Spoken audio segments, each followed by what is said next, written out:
శ్రీగురుభ్యో నమః. హరి ఓం. శ్రీమహాగణాధిపతయే నమః. శ్రీమహాసరస్వత్యై నమః. శ్రీగురుభ్యో నమః. హరి ఓం. యః కర్తా జగతాం భర్తా సంహర్తా మహసాం నిధిః ప్రణమామి తమాదిత్యం బహిరంతస్తమోపహం భవత్యశ్చని నక్షత్రమస్వీదస్రస్తురంగమహత్ ఆద్యస్తురంగస్తురగ అశ్వో వాజీ హయో హరి. గురువు అనేటువంటి వాడు ఎప్పుడు కూడా గురువు దైవం అన్నారు. ఈ గురువు దైవం ఎట్లా ఉంటారు అంటే, నీ హృదయం సక్రమంగా ఉంటే, నీ హృదయాన్ని దైవమందు గురువందు ఉంచితే, నీవు గురి కలిగి ఉంటే దైవం నీకు ఎప్పుడూ అనుకూలిస్తాడు అని ప్రపంచం మొత్తం ఆవరించున్నాడు. గురువుకి దైవానికి రూపం లేదు. అయితే నాకేదో గురువు ఉపదేశం చేశాడు అని అనుకోవటం కాదు. గురువు యొక్క దయ నీ యందు ఉంటే దానంతట అది పుట్టుకొచ్చేస్తుంది. అటువంటి గురువుకి నమస్కారము.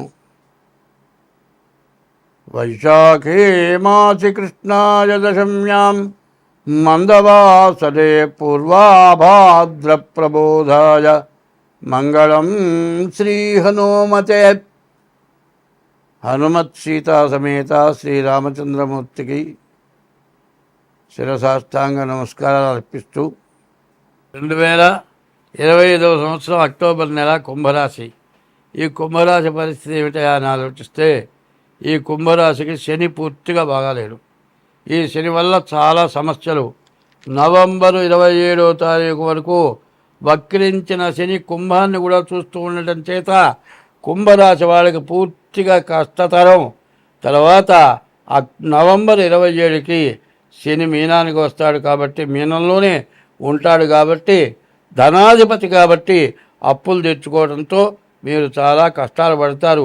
అప్పులు తీర్చడం వల్ల తినటానికి తిండి కానీ కట్టడానికి గుడ్డ కానీ లేక బాగా ఇబ్బందులు, చాలా కష్టాలు నష్టాలు పడే లక్షణాలు ఈ కుంభరాశికి పూర్తిగా ఉన్నాయి. కాబట్టి ఈ రాశి వాళ్ళని బాగు చేసే మానవుడు ఎవడు లేడు, దేవుడు తప్పితే ఎవ్వరు కాదు. పూర్తిగా మీరు దేవుణ్ణే నమ్ముకోవాల్సిన అవసరం ఈ రాశికి పూర్తిగా కనపడుతున్నది. ఈ రాశి వాళ్ళు ఎంత జాగ్రత్తగా ఉంటే అంత మంచిది. ఇష్టదైవాన్ని పూజించండి. తల్లిదండ్రుల్ని కష్టపెట్టబాకండి. భార్యని కష్టపెట్టబాకండి. వివాహం కాని వాళ్ళైతే వివాహం చేసుకోవాలి అంటే జాగ్రత్తగా మీ జాతకం చూసి జాతకం ప్రకారం మీరు వివాహం చేసుకోవటం మంచిది. తొందరపడి ప్రేమ వివాహాలు చేసుకున్నా ఏది జరిగినా మీకు పూర్తిగా నష్ట కష్టాలు ఎక్కువగా ఉంటాయి. స్వస్తి. ఈ కుంభరాశి వాళ్ళు ప్రతిరోజు శివాలయానికి వెళ్ళి ప్రదక్షిణ చేయండి. ఈశ్వరుడికి మారేడు దళాలు సమర్పించండి. నవగ్రహాల గుళ్ళో ప్రతిరోజు నువ్వుల నూనె, నువ్వులు తీసుకువెళ్ళి శనికి వేసి శని దగ్గర దీపారాధన చేయండి. చీమల పుట్టల దగ్గర బియ్యపు రవ్వ పంచదార వేయండి. అట్లా వేస్తూ ఉంటే తర్వాత మీ డేట్ ఆఫ్ బర్త్ ద్వారా మీ జాతకం చూపించుకోండి. మీరు ఎప్పుడు కూడా ఎంత కష్టం వచ్చినా ఎవరిని ఇబ్బంది పెట్టబాకండి. ఎవరినన్నా ఇబ్బంది పెట్టదలుచుకుంటే, ఎవరినన్నా ఏదన్నా అంటే పూర్తిగా నష్టపడేది మీరే. అది బాగా గుర్తుపెట్టుకోండి. నష్టపడతామనే మాట మర్చిపోవద్దు. కాబట్టి ఎట్లా ఉంటుంది అంటే, ఒక బొగ్గు కాలింది, మసి ఉంది, అంతా అయిపోయింది కదా అనుకుంటే పొరపాటున కాలు పడితే చిన్న నిప్పు రవ్వ లోపల ఉంటుంది. కాలు కండతో సహా కాలిపోతుంది. 6 నెలలకు కూడా మానదు. చీము పడుతుంది, సెప్టిక్ అవుతుంది. మరి కాలు చాలా ఇబ్బంది పెట్టి కాలు తీసేస్తారేమో అన్నంత బాధ పెడుతుంది. ఎన్నాళ్లకో కాలు మానుతుంది. చిన్న దెబ్బ పెద్దదై వేధిస్తుంది. అట్లాగే మంచి అనేది మంచికి పోతే చెడుగా పరిణమిస్తుంది. కాబట్టి మీ పని వరకే మీరు చూసుకోవాలి. ఇతరుల వ్యవహారానికి పోవద్దు.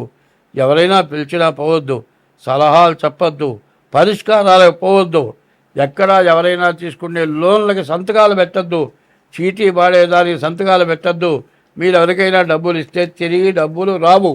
కాబట్టి మీరు ఎవరి ద్వారా అయినా సరే హామీలు ఉంటే వాళ్ళు ఎగ్గొడతారు. ఆ డబ్బులు మీ నెత్తిన పడతాయి. మీరు ఇబ్బంది పడతారు. స్వస్తి. ఈ సంవత్సరం అనుభవిస్తున్నాం. మామూలుగా కాదు. రేపు రాబోయే ఎండలు కూడా ఈ వానల్ని మించిన ఎండలు.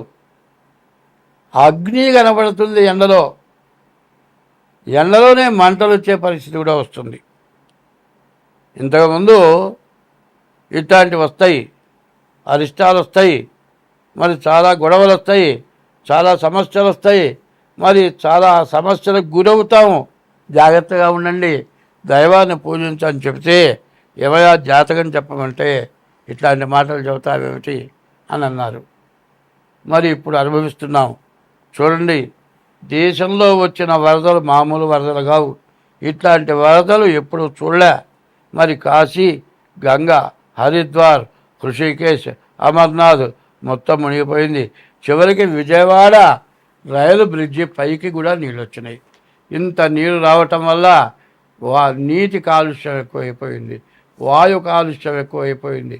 దీనివల్ల రకరకాలైన సూక్ష్మజీవులు, మరి వీటి వల్ల మనిషికి అనారోగ్యాలు బాగా ఎక్కువగా ఉండి హాస్పిటళ్ళ పాలై, మరి తిండి అయితే పర్వాలేదు కానండి, తిండి కంటే రోగాల వల్ల బాధలు ఎక్కువ, రోగాల వల్ల మందులు ఎక్కువ వాడాలి. ఇట్లాంటి పరిస్థితులు వచ్చినాయి.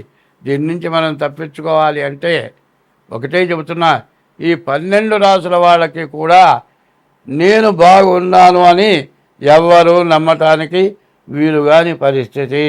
ఇవాళ ఉన్నది కదా అని జల్సా చేయొద్దు. మరి ఫ్యాన్సీ ఐటమ్స్ ఇవి కొనొద్దు. రేపు అనేది ఒక రోజు ఉన్నది. ఉన్న డబ్బులు జాగ్రత్తగా చేసుకుందాం. ఉప్పు కారం వేసుకొని తిందాం. జాగ్రత్తగా బతుకుదాం. రేపు అనే రోజుకి 10 రూపాయలు జాగ్రత్త చేసి పెట్టుకోండి. అట్లా లేకపోతే అడుక్కు తిన్నా కూడా ఇచ్చేవాడు పెట్టేవాడు ఉండడు. ఇవాళ ఉన్న పరిస్థితి అది. రోజువారి కూలి పని చేసుకునే వాళ్ళకు కూడా తిండి దొరక్క ఇబ్బందులు పడుతున్నారు. మధ్యతరగతి వాళ్ళు పూర్తిగా బాధలు పడుతున్నారు. కాబట్టి ఈ బాధల నుంచి మీరు తప్పించుకోవాలి. అందరం బాగుండాలి. ఒకటే మాట, ఒక్క మాట ముఖ్యమైంది. జీవితమున సగభాగము నిద్దులకే సరిపోవు, మిగిలిన ఆ సగభాగము చిత్తశుద్ధి లేకపోవు.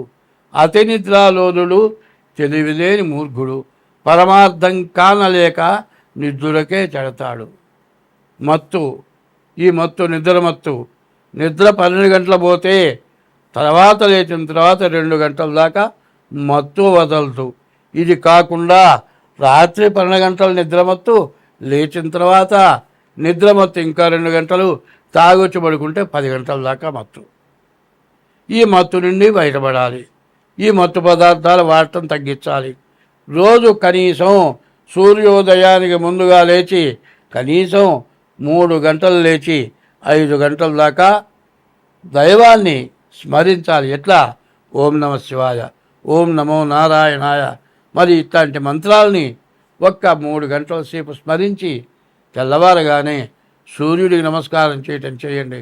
ఇట్లా చేస్తే మీ కష్టాలన్నీ పోతాయి. అందరం బాగుంటాం. దేశం మొత్తం బాగుండాలి అంటే మానవ జన్మ ఎత్తిన వాళ్ళందరూ కూడా బ్రహ్మ ముహూర్తం 3 గంటలు లేవాలి. 5 గంటల దాకా భగవంతుడి యొక్క నామస్మరణ చేయాలి. ఏమి కన్నా హరే రామ రామ రామ హరే హరే, హరే కృష్ణ కృష్ణ కృష్ణ హరే హరే. ఈ నామం ఇది షోడశనామాని. కల్మషనాశనము. కలిలో ఉన్న కల్మషం పోతుంది. ఈ కలియుగంలో నామస్మరణే మోక్షాన్ని కలుగజేస్తుంది. ఈ కలియుగంలో పాపం పోవాలి అంటే భగవంతుడి నామస్మరణ వల్లనే సమస్తం పోతుంది. కాబట్టి కలవు స్మరణాన్ముక్తి. కలియుగంలో భగవంతుడి యొక్క నామస్మరణే ముక్తి, మోక్షం కలుగజేస్తుంది. స్వస్తి.